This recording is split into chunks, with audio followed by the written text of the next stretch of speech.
மணியக்காவின் வடை சிறந்ததா, குட்நண்ணனின் கிழங்கு பொரியல் சிறந்ததா என்னும் தலைப்பில் தயாரிக்கப்பட்டிருக்கின்றது தரம் 4 மாணவர்களால்.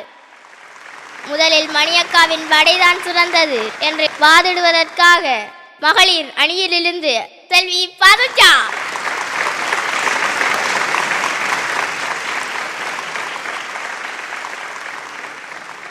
அரங்கின் தலைவர் அண்ணன் அவர்களே, நக்கீரனின் பேரனான நடுவர் அவர்களே, அரிச்சந்திரனின் அண்டை வீட்டுக்காரர்களின் சொந்தக்காரர்களான எந்தரப்பு நண்பர்களே, சகுனியின் சகோதரர்களான எதிர்த்தரப்புவாதிகளே, அனைவருக்கும் அடியேனின் வணக்கம். மணியக்காவின் வடை சிறந்ததா, குட்நண்ணனின் கிழங்கு பொரியல் சிறந்ததா? நடுவர் அவர்களே, உடல் இயங்குவதற்கு தேவை சக்தி. அந்த சக்தியை தருவது கார்போஹைட்ரேட் எனும் சத்து. அந்த சத்து செமையாய் உறையுமிடம்தான் குட்நண்ணனின் கிழங்கு பொரியல். இது இல்லாததால் தான் சோம்பல் தனங்களும் சோங்குத்தனங்களும் நோய் எதிர்ப்பு சக்தி குறைபாட்டு குணங்களும் இவர்களை போன்றவர்களுக்குள்ளே கூடி கும்மாளம் அடித்து குடும்பம் நடத்தி கொண்டிருக்கின்றன. ஆகையால் இந்த சக்தி மிக்க கிழங்கு பொரியல் உண்டு வெற்றி மிக்க வாழ்வு கொள்ள வேண்டும் என்று இவர்களுக்கு நான் அறிவுரை விடுக்கின்றேன். வடை வடை என்று கட்டுக்கதை கூறப்போகும் இந்த பொக்கட்டுகளுக்கு தெரியுமா கிழங்கு பொரியலின் சுவை? கட்டியாய் ஒரு கிழங்கு பொரியல் எடுத்து 4 குட்டியாய் அதை நசித்து கட்டர் தூளும் காரக்குழம்பும் அதனுள்ளே இட்டு நச்சு நச்சென்று சாப்பிடும் போது அதில் இருக்கிறதே சுவை, அதை மிஞ்சி இந்த வடையெல்லாம் நடையிட முடியுமா நடுவர் அவர்களே? இல்லை. அகிலத்தில் உள்ள வேறேதும் உணவுதான் அருகில் நின்றிட முடியுமா?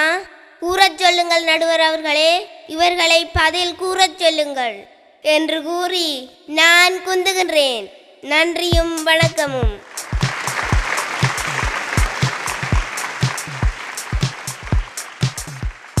நடுவர் அவர்களே, கிழங்கு என்பதே பித்தம். இதை உணராத அவர்கள் போடுகிறார்கள் சத்தம்.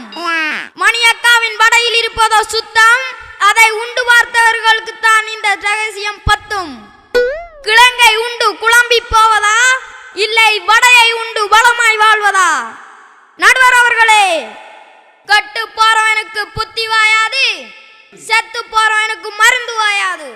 அதுபோலவே என்னதான் எடுத்துரைத்தும் இவர்கள் செக்கும் மண்டைக்குள் எதுவும் ஏறாது.